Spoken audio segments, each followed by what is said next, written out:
झारखंडमध्ये विद्यार्थी रस्त्यावर उतरले आहेत। परीक्षा घोटाळ्याच्या आरोपांविरोधात विद्यार्थ्यांचा आक्रोश वाढला आहे।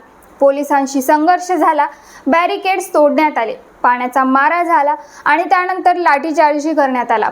पण या सगळ्या घटनेत एक प्रश्न मात्र आता चर्चेत आला आहे। दिल्लीतील विद्यार्थी आंदोलनावेळी विद्यार्थ्यांच्या समर्थनार्थ सोशल मीडियावर आवाज उठवणारे अनेक सेलिब्रिटी आणि राजकीय नेते आता झारखंडमधील विद्यार्थ्यांवर कारवाई झाल्यानंतर कुठे आहेत? हा दुटप्पीपणा आहे का, की प्रत्येक आंदोलनाकडे पाहण्याची कारणं आणि राजकीय गणितं वेगवेगळी आहेत? नमस्कार, झारखंडमधील विद्यार्थी आंदोलनाची ही संपूर्ण कहाणी आजच्या व्हिडिओमध्ये आपण समजून घेणार आहोत।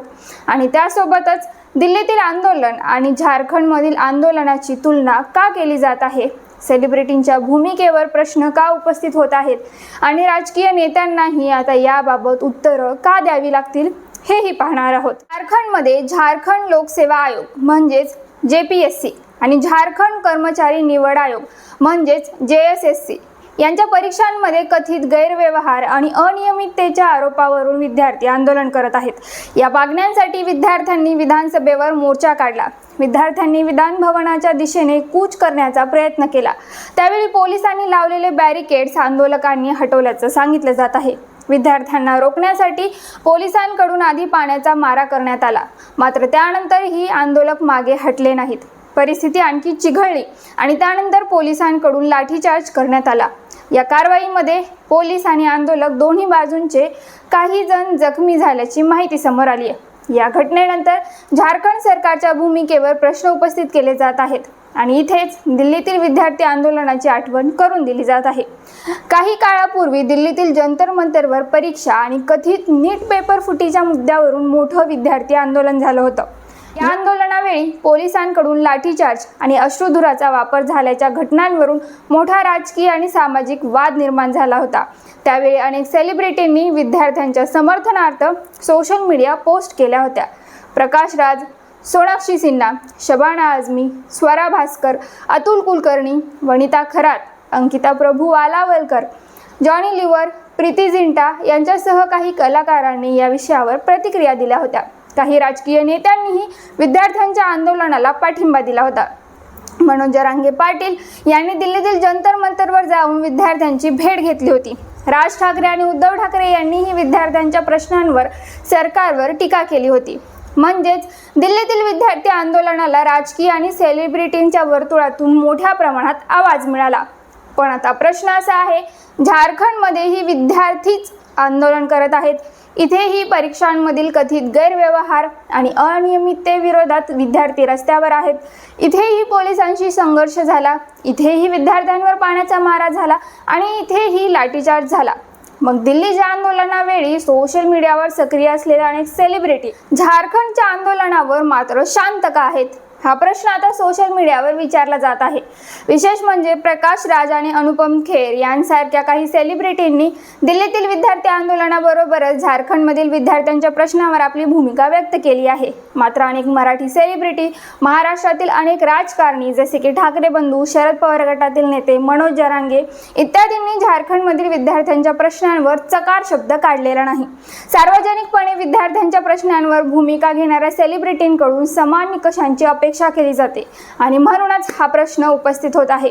कारण विद्यार्थ्यांचा प्रश्न दिल्लीचा असो, झारखंडचा असो किंवा पंजाबचा असो, परीक्षेतील पारदर्शकता, पेपर फुटी, गैरव्यवहार आणि विद्यार्थ्यांवर होणारी कारवाई हे प्रश्न विद्यार्थ्यांच्या भवितव्याशी संबंधित। त्यामुळे एका राज्यातील विद्यार्थी आंदोलनावेळी बोलणे आणि दुसऱ्या राज्यातील विद्यार्थ्यांना पूर्णपणे दुर्लक्षित करणे हा एक प्रकारे दुटप्पीपणाच ठरतो। यामुळे एक प्रश्न विचारला जातोय की विद्यार्थ्यांचा प्रश्न राज्य पाहून बदलतो का? आंदोलनाला मिळणारा पाठिंबा हा मुद्द्यांवर आधारित असतो की राजकीय परिस्थितीवर? आणखी एक मुद्दा चर्चेत आहे। दिल्लीतील आंदोलनात सहभागी झालेला अभिजित दिपके हा महाराष्ट्रातील छत्रपती संभाजीनगरचा असल्यामुळे महाराष्ट्रातील काही राजकीय नेते आणि मराठी कलाकारांनी त्या आंदोलनाकडे विशेष लक्ष दिलं होतं का?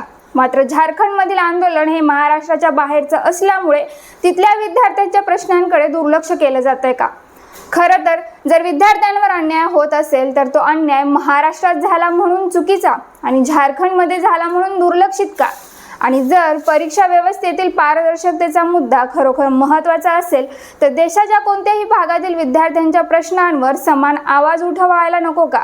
इथे आणखी एक महत्त्वाची गोष्ट आहे, या संपूर्ण प्रकरणात सेलिब्रिटी किंवा राजकारण्यांनी भूमिका घ्यावीच अशी सक्ती करता येणार नाही, पण ज्यांनी यापूर्वी विद्यार्थी आंदोलनाला लोकशाहीचा आवाज म्हणून समर्थन दिलं आहे त्यांच्याकडून आता झारखंडमधील विद्यार्थ्यांच्या आंदोलनाबाबतही भूमिका अपेक्षित केली जात आहे. कारण आंदोलन कोणत्याही एका पक्षाचं नसतं. विद्यार्थ्यांच्या समस्या कोणत्याही एका राज्यापुरत्या मर्यादित नसतात. आज झारखंडमध्ये विद्यार्थी परीक्षेतील कथित गैरव्यवहाराविरोधात रस्त्यावर उतरले आहेत. उद्या हाच प्रश्न दुसऱ्या राज्यात निर्माण होऊ शकतो. त्यामुळे या संपूर्ण प्रकरणाचा केंद्रबिंदू सेलिब्रिटी किंवा राजकारणी नसून विद्यार्थी आणि त्यांचे प्रश्न असायला हवेत. आता खरी परीक्षा झारखंड सरकारची आहे. विद्यार्थ्यांच्या मागण्यावर सरकार काय भूमिका घेतं? परीक्षांमधील कथित गैरव्यवहारांची निष्पक्ष चौकशी होते का? आणि सर्वात महत्त्वाचं म्हणजे विद्यार्थ्यांचा आवाज ऐकला जातो की आंदोलन दडपण्यासाठी पुन्हा बळाचा वापर केला जातो? आणि दुसरी परीक्षा आहे ती सेलिब्रिटी आणि राजकीय नेत्यांची. दिल्ली असो, झारखंड असो किंवा देशातील कोणतंही राज्य, विद्यार्थ्यांच्या प्रश्नांकडे पाहताना निकष एकच असणार आहेत का? की आंदोलनाचं राज्य, त्यामागचा राजकीय संदर्भ आणि सोशल मीडिया ट्रेंड पाहून भूमिका ठरणार आहे? याचं उत्तर येणाऱ्या काळात स्पष्ट होईल. तुम्हाला काय वाटतं? दिल्लीतील विद्यार्थी आंदोलनाला पाठिंबा देणाऱ्या सेलिब्रिटी आणि राजकीय नेत्यांनी झारखंडमधील विद्यार्थ्यांच्या आंदोलनावरही भूमिका घ्यायला हवी का? की प्रत्येक आंदोलनाबाबत भूमिका घेणं ही प्रत्येकाची वैयक्तिक निवड आहे? तुमचं मत कमेंटमध्ये नक्की सांगा.